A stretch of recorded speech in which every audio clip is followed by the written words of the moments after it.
बहुत खुश हूँ कि स्कूल नंबर 81, 83 और भिवंडी महानगर पालिका की जितने भी स्कूल्स हैं, मैं उसके ऊपर लक्ष्यवेधी लगाया था और उसका असर हुआ। स्कूल में काम होने वाला है जो आश्वासित मुझे किया गया।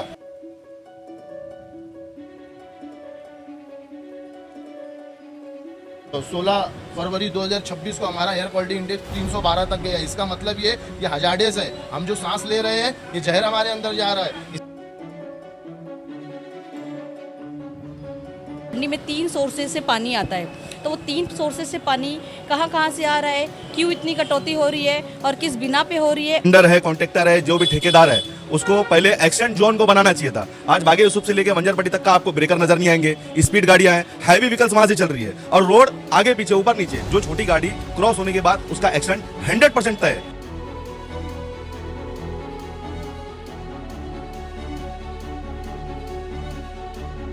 तर हा माल पकडून आपल्या डम्पिंग ग्राउंडवर त्याला एक्सपोजरमध्ये संपवण्यासाठी खड्डा खोदून केमिकल टाकून पाणी टाकून ही प्रक्रिया करायची होती। ठाणा क्राईमनं जी आपल्या माध्यमातून जी मिळाली माहिती होती, ठाणा क्राईमनं लेटर दिलेला ते मी सभागृहात विचारला। बस्तियाँ वही बस्ती है जहाँ पानी होता है, बस्तियाँ वहीं से बसना चालू हुई है ना जहाँ से पानी अवेलेबल होता है।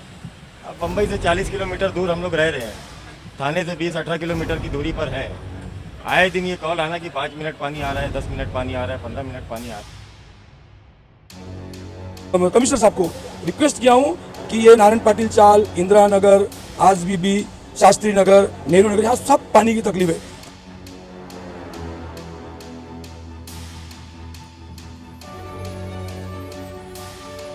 समझ लो एक अप्रैल चल रहा है, आने वाले टाइम में मई आएगा, मई में गर्मी और बढ़ेगी, तो तब तक का पानी हमें कटौती में भी मतलब हमको वहाँ पे तकलीफें आने वाली है और जो साधारण रूप से जो पानी छोड़ा जाता है उसमें भी हमको तकलीफें आने वाली है। NSIT एजुकेशन सेंटर में एडमिशन शुरू हो चुका है। अपने कॉन्सेप्ट को बेहतरीन बनाने के लिए अभी ज्वाइन करें NSIT एजुकेशन सेंटर भिवंडी। 2008 से ट्रस्टेड कोचिंग, 8वीं से 12वीं के लिए साइंस और कॉमर्स, उर्दू, इंग्लिश और सेमी इंग्लिश मीडियम अवेलेबल। यहाँ एक्सपीरियंस टीचर्स प्रैक्टिकल के साथ पढ़ाते हैं ताकि आपका कॉन्सेप्ट हो बिल्कुल क्लियर। बायोमेट्रिक अटेंडेंस और CCTV के साथ सेफ और डिसिप्लिन एनवायरमेंट। हर साल 100% रिजल्ट और हर साल भिवंडी के टॉपर्स भी यही से निकलते हैं। साथ ही कंप्यूटर कोर्सेज भी अवेलेबल। तो देर किस बात की, एड्रेस और कॉन्टैक्ट स्क्रीन पर है, अभी कॉल करें। NSIT एजुकेशन सेंटर की कोई दूसरी ब्रांच नहीं है।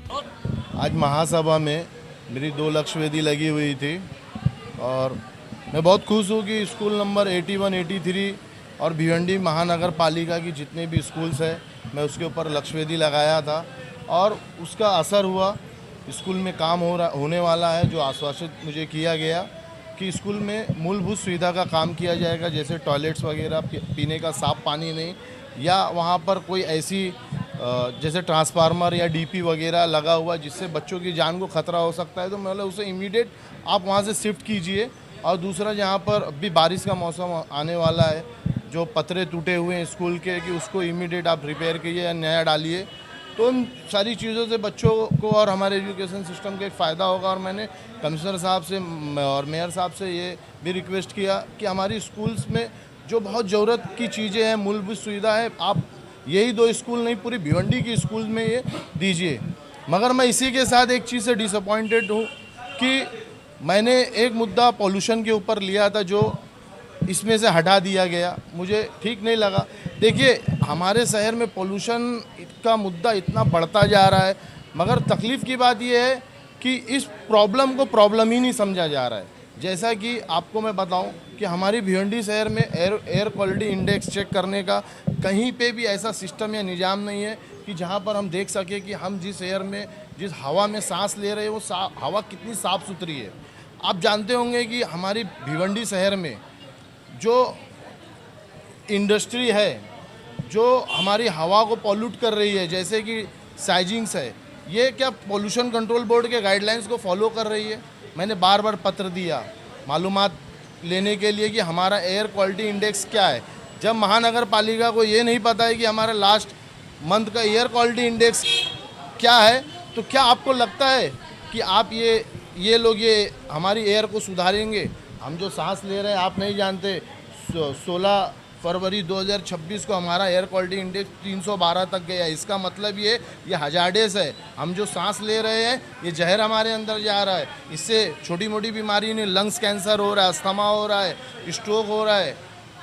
आप देखिए ये जो आज कह रहे हैं कि नौजवानों का हार्ट अटैक आ रहा है, इसकी सबसे बड़ी वजह ये है, क्या इनका कंट्रोल है डाइंग पर और साइजिंग्स पर। साइजिंग के अलावा भी जो डस्ट उड़ते हैं रोड पे, तो क्या इसे वक्त पे ये उठाते हैं क्या? वो डस्ट से भी हमें पोल्यूशन होता है, हमें प्रॉब्लम होती है। इन सारे मुद्दों को लेके मैंने एक अच्छी बात रखने के लिए महासभा में आज खड़े होने वाला था, मगर किसी कारण ये मुद्दा उससे हटा लिया गया। मगर मैं उम्मीद करता हूँ कि इस बात पर एयर क्वालिटी पे चर्चा होगी, शहर में चर्चा होगी, और चर्चा होना ज़रूरी है। जब हम प्रॉब्लम को प्रॉब्लम समझेंगे तब हम प्रॉब्लम को सॉल्व करेंगे। मगर शहर में आज ये माहौल बना हुआ है कि हम प्रॉब्लम को प्रॉब्लम ही नहीं समझ रहे हैं। अब महानगर पालिका का तो क्या कहना, आप सब जानते हैं महानगर पालिका का क्या हाल है और किस तरीके से कचरा वगैरह जलाया जा रहा है, आप लोगों के सामने सब चीज़ है। ये मुद्दा आपका जो महासचिव है, हाँ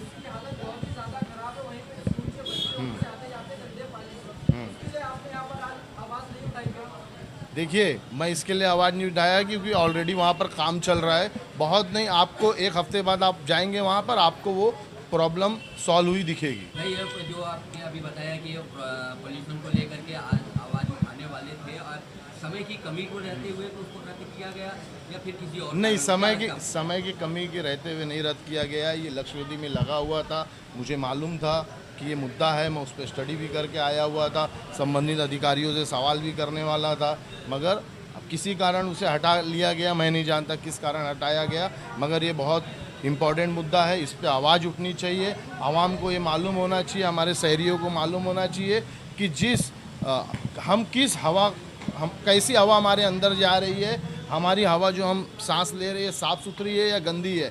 इसके लिए हर जगह हमारे शहर में एयर क्वालिटी इंडेक्स का मेजरमेंट का जो वो होता है लगाना चाहिए, कि जिससे पता चले कि हम कैसी हवा में सांस ले रहे हैं। देखिए, जैसा कि हमें पता है 1.5 महीने के बाद अभी बारिश आने वाली है, तो विंझार पट्टी के पास बागी यूसुफ से लेके पटेल नगर तक का जो बहुत ही ज़्यादा एक्सीडेंट प्रोन जोन है, और हमें पता है इलेक्शन से पहले 1.5 महीना पहले ही वहाँ पे एक बच्ची की मौत भी हुई है। तो इसीलिए हम जब इलेक्शन से पहले रोड ये हमारा मुद्दा था, तो वही विषय मैंने आज सभा में उठाया है, और इंशाल्लाह मुझे उसके लिए लॉक पीरियड मिला है कि 30 तारीख से पहले वो एरिया में काम शुरू हो जाएगा, बागे यूसुफ से लेके पटेल नगर के रोड भी इंशाल्लाह।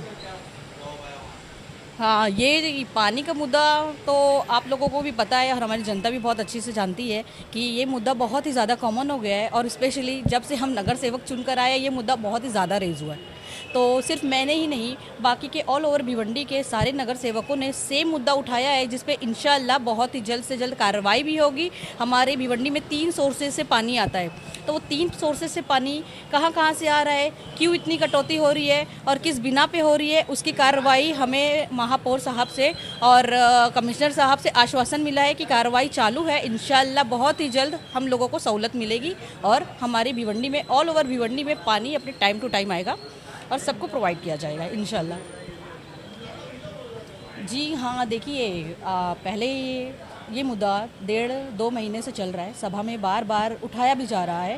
तो इसके पहले इस टाइम का जो पानी का चोरी का जो मामला है, देखिए ये आप लोगों को भी पता है कि इस टाइम का पानी चोरी हो रहा है, और जो चोरी होने की वजह से आज हमको ईस्ट में ये पूरी आवाम को, जैसे मैं एग्जांपल के तौर पे बोलूँगा, जैसे मिल्लत नगर है, उचित पाड़ा है, चामिंद्रा है, फिर उसके बाद बाला कंपाउंड है, पटेल नगर है, ये ऐसे बहुत सारी जगह पे पानी की दिक्कत हमको देखने मिल रही है, जिसका समाधान हमको नहीं दिख रहा है। क्योंकि इस टाइम के पानी जब चोरी हो रहा है तो यहाँ पे लोगों को पानी कहाँ से मिलेगा?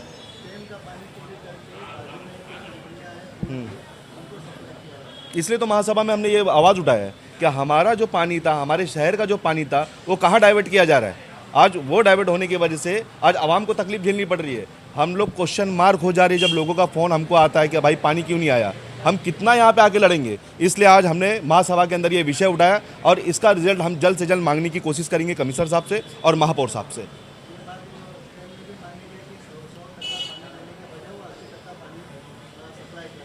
देखिए कैसा है, पहले 15% जो पानी आता था, हम रेगुलर रोज़ का रोज़ जाके रोज़ाना हम लोग मीटर चेक करते, जो 15% पानी आता था अब वो उठ के सीधा ग्राफ उसका नीचे गिर के 5% पे आ गया है। जब 5% पानी अगर हम शहर के अंदर छोड़ेंगे तो कहाँ से पानी पहुँचेगा? सोसाइटीज़ के अंदर आज इतनी बुरी हालत है लोगों की। मैं सिर्फ यहाँ पे कमिश्नर, आपके चैनल के माध्यम से कमिश्नर साहब को और कॉरपोरेशन को ये बताना चाहता हूँ हालत बहुत बुरी है पानी के मामले में। इसे जल्द से जल्द सॉल्व करने की मैं आपसे निवेदन करता हूँ। शर्म की बात है, जो टेंडर है, कॉन्ट्रैक्टर है, जो भी ठेकेदार है, उसको पहले एक्सीडेंट जोन को बनाना चाहिए था। आज बागे यूसुफ से लेकर वंजरपट्टी तक का आपको ब्रेकर नज़र नहीं आएंगे, स्पीड गाड़ियाँ हैं, हैवी व्हीकल्स वहाँ से चल रही है और रोड आगे पीछे ऊपर नीचे, जो छोटी गाड़ी क्रॉस होने के बाद उसका एक्सीडेंट 100% तय है। लेकिन यहाँ का टेंडर, यहाँ का कॉन्ट्रैक्टर क्या कर रहा है, मिल्लत नगर के अंदर में काम चालू कर दिया। मिल्लत नगर अपना घर है, हमारे ही लोग हैं वो लोग भी, हमको कोई दिक्कत नहीं है। मैंने कभी उचित पाड़े के लिए या मैंने रफीक नगर के लिए, आम पाड़े के लिए रोड नहीं मांगा। मैंने सिर्फ वो मांगा है जो एक्सटेंड जोन है, जिससे हमारे घर के बुजुर्ग और जवान जो गुजर जाते हैं उनको हम कैसे बचाया जाए। तो ये रोड का काम अगर होता है तो एक्सीडेंट का खतरा हमें लगता है कि 100% खत्म हो जाएगा, क्योंकि रोड के वजह से ही एक्सीडेंट है और अगर आपकी कुछ हो गया तो उसका जिम्मेदार कॉर्पोरेशन रहेगी। आज महासभेमध्ये महापौरांनी आम्हाला 1 ते 1.5 तास सार्वजनिक समस्येविषयी चर्चा करण्यासाठी वेळ दिलेला होता। त्यामध्ये माझ्या माहितीप्रमाणे ठाणा क्राईमनं पकडलेला जो मुद्देमाल होता गुटख्याचा, तो 75 ते 60-65 लाखाचा असं का 64 लाखाचा होता। तर हा माल पकडून आपल्या डम्पिंग ग्राउंडवर त्याला एक्सपोज करून संपवण्यासाठी खड्डा खोदून केमिकल टाकून पाणी टाकून ही प्रक्रिया करायची होती। ठाणा क्राईमनं जी आपल्या माध्यमातून जी मिळाली माहिती होती, ठाणा क्राईमनं लेटर दिलेला ते मी सभागृहात विचारला। सन्माननीय पीठासीन अधिकारी महापौर साहेबांनी आयुक्त साहेबांनी उत्तर दिला की आपल्याला कळवण्यात आलेलं होतं, तर तिथं आपण त्यांना ते सुविधा करून द्या। तर ते जे गाडता वेळेस आपल्या मशिनरी वापरलेल्या होत्या, परंतु काढता वेळेस आपल्या मशिनरी वापरल्यात का नाही ह्याची सखोल चौकशी करून कायदेशीर कारवाई करण्याची मागणी केलेली आहे।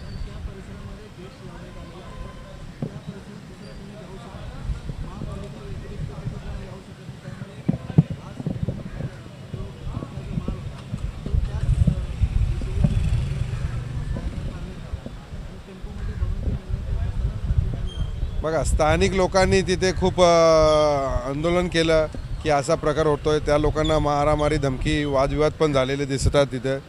परंतु आता मी महापालिकेने लेखी स्वरूपात हे मागणी केलेली आहे की आपली मशिनरी जर वापरली असेल तर त्यांच्यावर कारवाई करा, आणि जर आपल्या महापालिकेचे अधिकारी किंवा कर्मचारी त्यांच्याशी साटेलोट असतील जे ते गुटखा नेऊन चोरून काढण्यासाठी, तर त्यांच्याही कारवाई करावा। आणि मी आपल्या माध्यमातून ठाणा कमिशनर ऑफिसला, कारण आपले सन्माननीय आमदार रईस भाई शेख हे वारंवार सभागृहात प्रश्न उपस्थित करतात की भिवंडी ही नशेच्या अधीन झाले, भिवंडीत असले प्रकार घडतात। तर हा जो प्रकार भिवंडीत घडला, आज सापडलेला माल, मुद्देमाल, त्याला संपवण्याचा हे कार्यक्रम करत असताना तो चोरीला पुन्हा जातो आणि ही महापालिका त्यांना सहकार्य करत असेल तर असा विषय रईसभाईंनी पुन्हा सभागृहात नेऊन सीपीकडे जाऊन संबंधित जे काय अधिकारी कोणी असेल किंवा गुन्हेगार असेल त्यांच्यावर कारवाई करण्यात यावी, अन्यथा आम्ही आंदोलन करू। आणि हे जर झालं नाही तर आम्ही ठाणे सीपीसी भेट करून या संपूर्ण तपासाची माहिती घेऊन पुन्हा आपल्याशी संवाद साधू। जो है हम लोगों ने सबसे बेसिक चीज़ जो है ना, पानी को लेकर मैंने सवाल उठाया कि पहले हम सुना करते थे बहुत पहले कि बस्तियां वही बस्ती है जहां पानी होता है, बस्तियां वहीं से बसना चालू हुई है ना जहां से पानी अवेलेबल होता है। अब बम्बई से 40 किलोमीटर दूर हम लोग रह रहे हैं, थाने से 20-18 किलोमीटर की दूरी पर हैं। आए दिन ये कॉल आना कि 5 मिनट पानी आ रहा है, 10 मिनट पानी आ रहा है, 15 मिनट पानी आ रहा है। तो हम लोगों ने कहा कि अगर स्टेम ने अगर प्रेशर डाउन करके रखा है, स्टेम ने हमारा पानी अगर कट किया है 4 MLD, 3 MLD या 5 MLD जो भी है, इससे आम जनता को बहुत तकलीफ़ है, बहुत परेशानी है। मैंने मेयर साहब से ये कहा कि आपसे रिक्वेस्ट है कि आप कोई धरना बुलाओ, कोई आंदोलन का कॉल करो। ये पूरी काउंसिल, 90 नगर सेवक और शहर की जनता जो पानी को लेके बहुत परेशान है, बहुत तकलीफ़ में है, बेसिक नीड है पानी, आपका सहयोग करने को तैयार है। हम थाना, बम्बई, कल्याण से डरने वाले लोग नहीं, हम हमारा हक मांगने के लिए महापौर साहब से मैंने कहा कि आप धरना, प्रोटेस्ट, आंदोलन का कॉल दो, हम लोग तैयार हैं, पूरे लोग आपके साथ में शाना बशाना खड़े रहेंगे।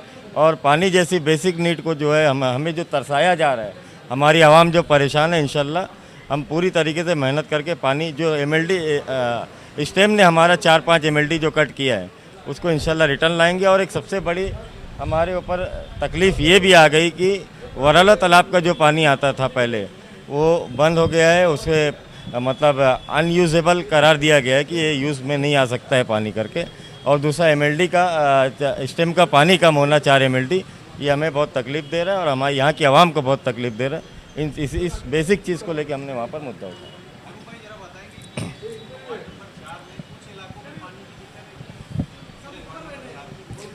कम ज़्यादा कुल मिला जुलाकर पूरे वार्ड नंबर 4 में पानी की दिक्कत है ही, कहीं कम है कहीं ज़्यादा है। इवन वार्ड नंबर 2 से, वार्ड नंबर 2 में भी पानी का दिक्कत है, वार्ड नंबर 4 में भी है। वाटर डिपार्टमेंट का ऐसा है कि ये लोगों का कहना है, अभी एक इनको रीज़न मिल गया, जैसे मैंने 2 रीज़न बताया कि बरौला तालाब का पानी बंद होना, फिर दूसरा स्टेम का प्रेशर डाउन होना। स्टेम का जो लोगों ने पानी कम किया है 4-5 MLD जो भी है, ये 2 वजह बताकर वो लोग कह रहे हैं। तो हमने महापौर साहब से कहा कि आप जो है स्टेम डिपार्टमेंट पर धावा बोल दीजिए, धरना प्रोटेस्ट का कॉल दीजिए, हम सब आपके साथ में। पहले तो जय गणेश जय माता दी। आज भिवंडी महानगर पालिका महासभा था। ये महासभा के अंदर हमारे बहुत सारे विषय थे और सबसे पहले मैं वार्ड नंबर 16 से आता हूँ, जहाँ पे 38,000 लोग हैं। उसके अंदर हम 4 लोग चुन के आए थे, मैं, राजू चोगले, स्नेहा मेहुल पाटिल, शमा ठाकुर। हम लोग हमारे को जैसे जैसे कंप्लेंट आ रहे, हम लोग हमारे वार्ड का काम कर रहे, लेकिन हमारे हाथ बंधे हुए, क्योंकि ये सारे काम म्यूनसिपालिटी के थ्रू होता है। और हम जब भी म्यूनसिपालिटी को बोलते हैं कोई काम के लिए, इनका फंड नहीं आया बोलते। आज मैंने स्नेहा मेहुल पाटिल ने एक विषय उठाया है। इस विषय के ऊपर हमने इनको यही बोला है, एक नारायण पाटिल चाल करके आज तो 3 साल से पानी का तकलीफ है। मैं इसके पहले वो मुद्दा उठाया, अभी भी उठाया। और वार्ड नंबर 16 टोटल भिवंडी में 5 प्रभाग है, उसमें से हमारा प्रभाग नंबर 3 जो कि इस बार सबसे ज़्यादा टैक्स वसूली किया है। इतना टैक्स हम लोग वसूली करने के बाद भी हमारे यहाँ की पब्लिक पानी से वंचित है। मैं पटनौर साहब को, महापौर साहब को, उप महापौर को और तुम्हारे कमिश्नर साहब को रिक्वेस्ट किया हूँ कि ये नारायण पाटिल चाल, इंदिरा नगर, आजबीबी, शास्त्री नगर, नेहरू नगर, यहाँ सब पानी की तकलीफ है। ये पानी जल्द से जल्द मुझे पूर्ण दे। और इनसे फिर एक बार न्यूज़ के माध्यम से रिक्वेस्ट कर रहा हूँ, जल्द से जल्द यहाँ पे हमारे वार्ड नंबर 16 की बात नहीं है। जब मैंने ये मुद्दा उठाया तो भिवंडी के सारे नगर सेवकों ने इस मुद्दे को उठाया है। और मेरा एक ही रिक्वेस्ट है कि जो भी प्रॉब्लम है, थाने से स्टैम्प से पानी आ रहा है, आपको कितना MLD लेना है, नहीं लेना है, हम जितने नगर सेवक है, अगर इस म्यूनसिपालिटी को हमारा हेल्प चाहिए, हम सब नगर सेवक मिलकर आ सकते हैं और पानी का मसला दूर करना है। जय माता दी। सभी को पहले तो मैं ये कहना चाहूँगा कि वार्ड नंबर 16 ये सबसे बड़ा जनसंख्या का एक बड़ा वार्ड है, जिसमें 38,000 जनसंख्या है। तो हमें सबको साथ में लेके चलने के लिए हमें ज़्यादा से ज़्यादा निधि, ज़्यादा से ज़्यादा मैन पावर, जो साफ़ सफाई के लिए आदमी लगते हैं या फिर बाकी की चीज़ों के लिए। और पानी की समस्या ऐसा है कि यहाँ पे बहुत ज़्यादा मतलब स्लम एरिया होने की वजह से यहाँ पे पानी की तकलीफ़ें बहुत आती है कि जहाँ पाइपों का जाला बिछा हुआ है, वहाँ पे हमें पानी पहुँचाने के लिए बहुत ही अलग किस्म की दुविधा होती है। तो हमने बहुत ही मतलब आयुक्त साहब से और महापौर साहब से बहुत विनती किया कि हमको पानी के मामले में आप हमको एक स्पेशल टीम दो, जिसके वजह से हम मतलब उनसे अच्छे से सविस्तर बात कर सके। और आगे आने वाली तकलीफ़ें में अभी देखो, ये समझ लो 1 अप्रैल चल रहा है, आने वाले टाइम में मई आएगा, मई में गर्मी और बढ़ेगी, तो तब तक का पानी हमें कटौती में भी मतलब हमको वहाँ पे तकलीफ़ें आने वाली है। और जो साधारण रूप से जो पानी छोड़ा जाता है उसमें भी हमको तकलीफ़ें आने वाली है। तो हमने इनको बोला कि पानी का जो प्रेशर है और पानी का जो MLD है वो थोड़ा बढ़ा के भेजे, तो लोगों को ये सब तकलीफ़ें नहीं आए। तो हमें उन्होंने ये मतलब ज़बान दी है कि वो काम पूरा करेंगे। अभी तक तो आयुक्त साहब और महापौर साहब ने जितनी भी हमारी कंप्लेंटें थी उस पर एक्शन लेके बहुत ही मतलब अच्छी तरीके से उन्होंने हमारा निवारण किया है। तो मुझे लगता है आगे आने वाले इसमें भी पूरा जो नगर पालिका का स्टाफ है या फिर नगर पालिका से जुड़े हुए जो भी अधिकारी है, वो हमारे साथ में हमारे जो तकलीफ़ें है वो समझेंगे और उसको पूरा मतलब हल करेंगे।